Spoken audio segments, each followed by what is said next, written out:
So first you have to clean your rocks that you find from your creek, or wherever you decide to find rocks, because you know we're not going to pay for anything.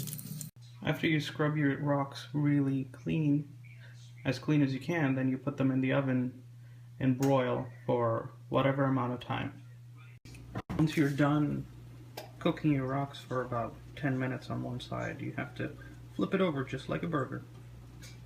Attaching Java moss to rock is commonly done with thread, but I just hate the way the thread looks in my tank.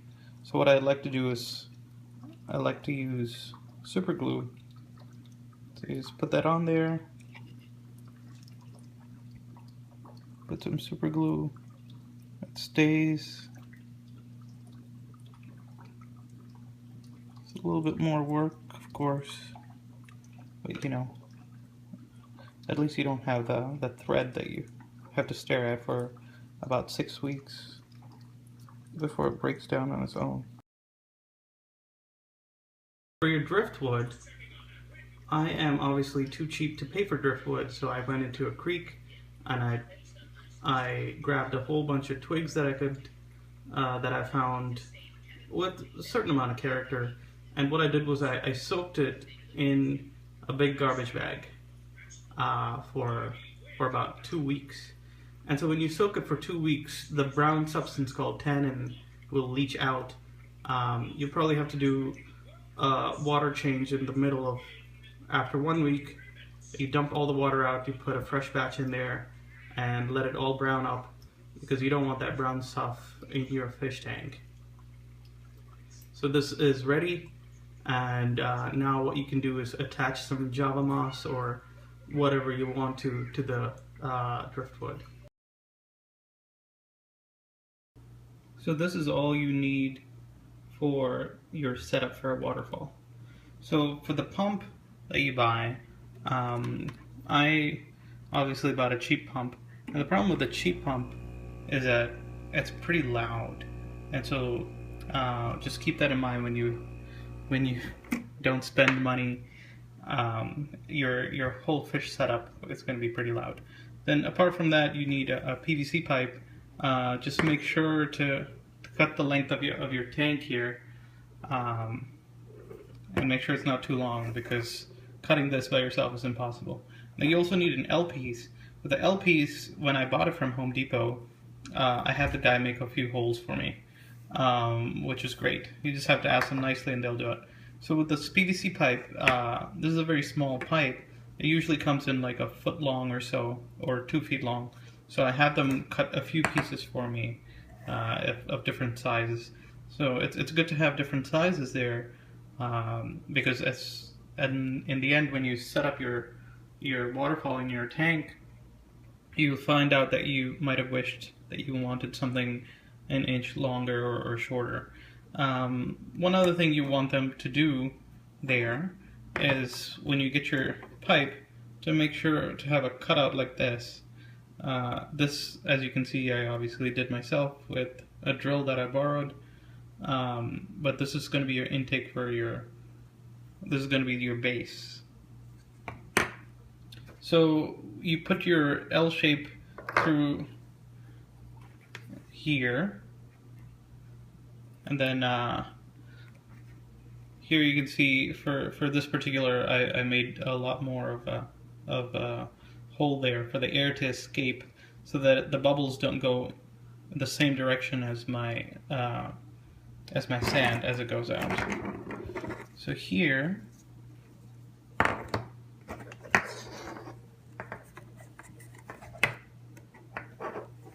put that there. So once you connect the L piece to the pipe, you can see I have it there flush against it. You don't quite need an air stone like other videos suggest that you do, because all you really need is the air bubbles to come through. So don't bother with the air stone. So this is your setup. Now, as for your base, you need to have a base of your waterfall such that the sand will automatically feed over to the bottom where the pipe is. And so for that, what I did was I super glued a bunch of rocks together. Super gluing rocks will make your life 100 times easier. So just remember that when the air goes through the pipes, it creates a lot of vibrations, and whatever rocks that you pile up in there, it may look nice, but then it'll eventually fall, usually within the next 2-3 minutes. So what I did was I super glued 2 rocks like this on top of my base rock. This base rock is going to go in an angled way. So here you can see the direction of these 2 rocks that I have, and that's going to be the stand for my waterfall main rock. So this is my main rock that I have here. I decided to glue a few rocks to the side of it. Sorry, it's going to be like this. So one thing that you'll notice, this is the back of it, and this will be the front. So you need some sort of rock with a good deal of surface for the sand to fall on top of. You don't want it directly straight and flat. You know, you'd like to have a sand collected. So you can see that area there, the sand's going to collect there. Over here, it might collect there a little bit. So I put a rock on top of it with a little hole that shows through. So the reason I did that is because when you have the pipe, the outlet of the pipe, the L shape, you want it to be hidden from anybody that looks at the waterfall head on. You don't want to see the outlet pipe. That will just look ridiculous. So what I did was I had that piece like there. So what I would do is, this is the back of it, and that is the tiny hole that all the sand will come through. So the pipe will come up to here, and all that sand would fall through. I might have to put a rock on top of that, but I can do it pretty well because it's pretty flat, and I can super glue it if I need to. The reason why I have these rocks on the side here, which looks ridiculous now, is because my setup is going to be out here in the corner, and when I walk through and see it there, I just want it hidden from this side as well. So I'm going to put a rock over here, which would come out to be here, and that's why I filled up these rocks, just to fill that gap. Otherwise, it'll look ridiculous as well. So yeah, make sure to super glue these rocks. And so I'm just going to put this at an angle, and then I'm going to put this on top, like that. So as you can see, when I do that, the sand will fall down, and it will go down the slope. Ah, look at that, it already broke. It'll go down the slope and just create the reservoir that way. So this is how I've set it up. So you can see the PVC pipe is in the corner, and then I have my little contraption that I made of stones that are super glued with that little opening over there. I have it slanted. I don't know if you can see. Well, anyway, it is slanted so that the sand would flow down that rock all the way down into that opening. So this is my other part that I'm going to add up there. And I'm also going to put the 2 rocks on either side so the PVC will be not visible from this end. So this is the setup that I have. You can see that little pathway that I have under the main rock here.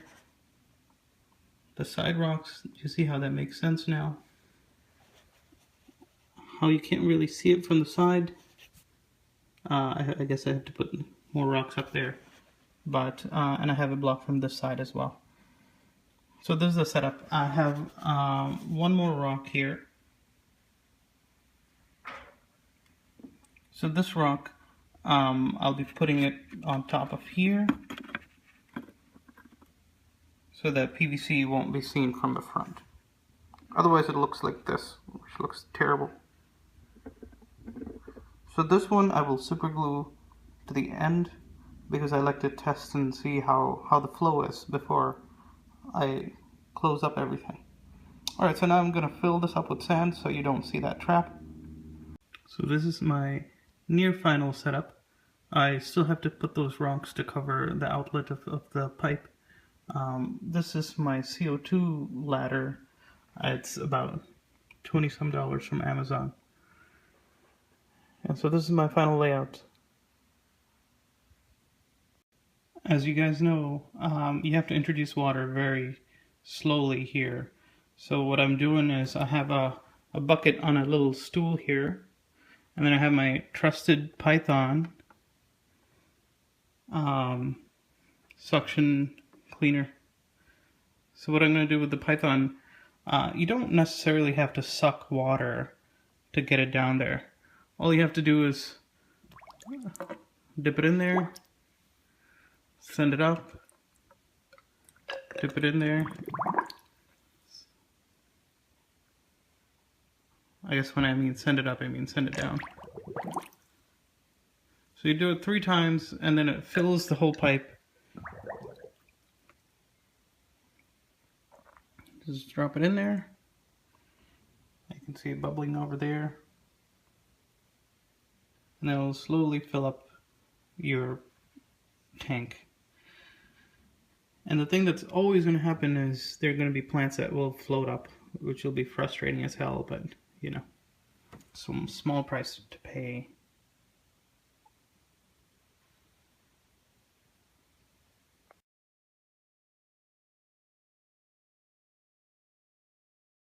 Sometimes you get this situation where the bubbles are coming from the bottom and there's no more sand coming out from the front. And when that happens, and then you know that the pipe has access to the sand, it's because your entire pipe is blocked. It's full of sand. So what you have to do is you have to lift up your hose. Make sure your hose is not at the very bottom, but then lift it up a little bit.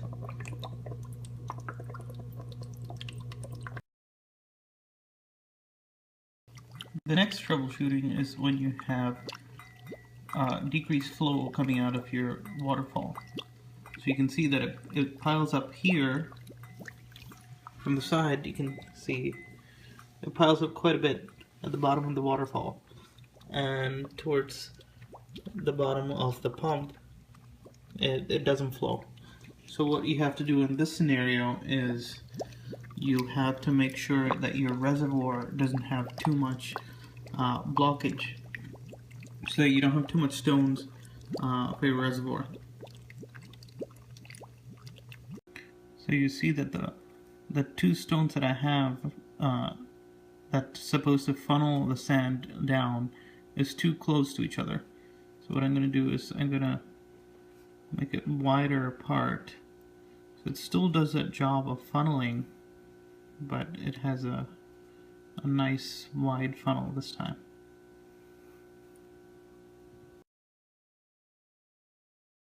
Before you close up shop, it's important to just wait for about 5 to 10 minutes to see if the waterfall is self-sustaining.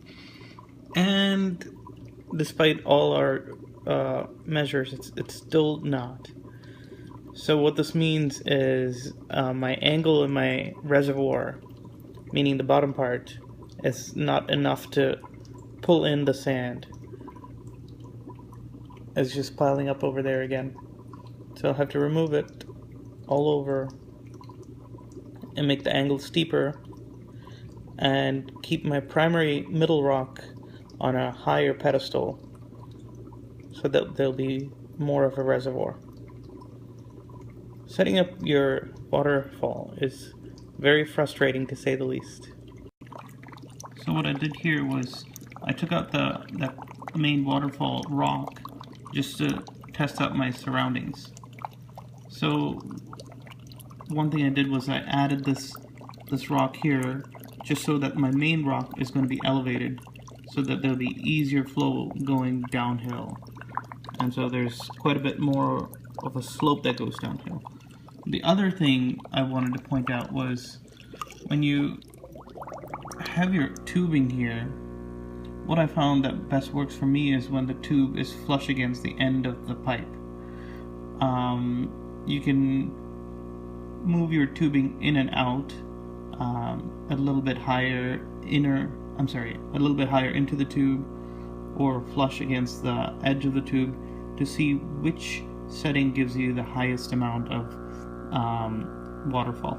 I don't recommend that your air tubing goes beyond the PVC, because if that's the case, then the bubbles are just gonna come out the back of the tube, out the back of your PVC. So I tested out different length settings of the air tube, and it seems like this one has the highest amount of return. It's important to keep your tubing here and test it for about 5 minutes just to make sure that your reservoir setup works. It'll avoid a lot of problems later. If the return diminishes over 5 minutes, then there's no sense adding the main waterfall rock on top of this. So start with this and see that make sure that it lasts. If I don't like how the sand doesn't return fast enough, then I'm going to make my reservoir steeper just by raising the bottom rock.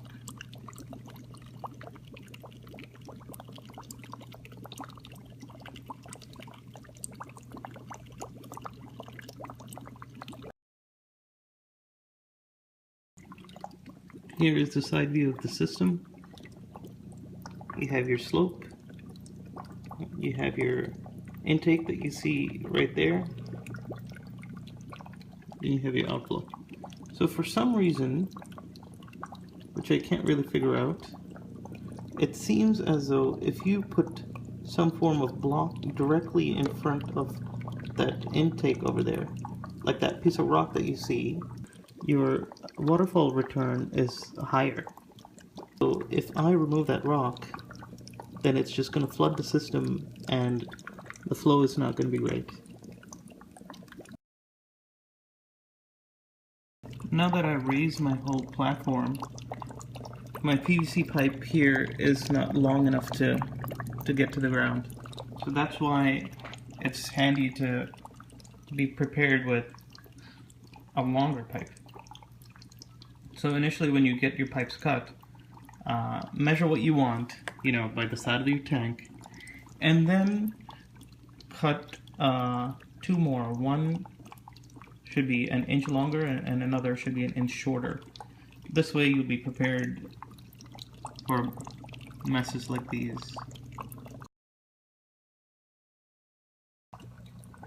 So one thing I noticed is that if your pipe is bobbing all over the place and floating in the air, then you'll be losing contact with your sand at the bottom.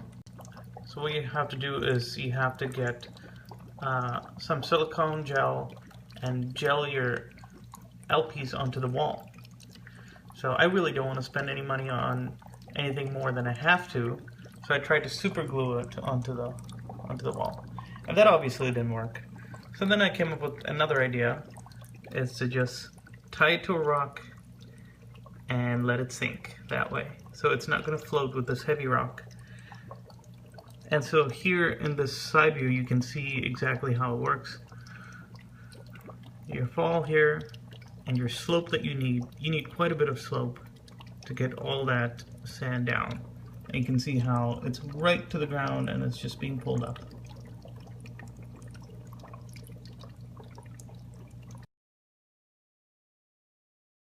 So for the final touches, put a rock in front of the pipe outlet so that you don't see it when you look from here. So this is the final product after completion. The water is still a little cloudy because I forgot to wash the sand before I put it in there. So I have to pay for it by doing water changes. I had to do one water change, and tomorrow I'll probably have to do another one after the dust settles. So this is the final product. The total cost of this entire 5-gallon setup is only $100. So the breakdown is the tank I bought from Walmart for about $20. The soil that you see, the black aqua soil, I bought from Amazon for $18. The sand from Petco for about $5. CO2 diffuser, you see that ladder with the CO2 bubbles, it's slowing down. I probably have to fill it up again. That was another $20 on Amazon. Dwarf baby tears you see there that are scattered over, that was $5. 4-leaf clover, this is dwarf 4-leaf clover, that was another $5. There's some anubias there, and back there that I got 2 bunches for $8 total.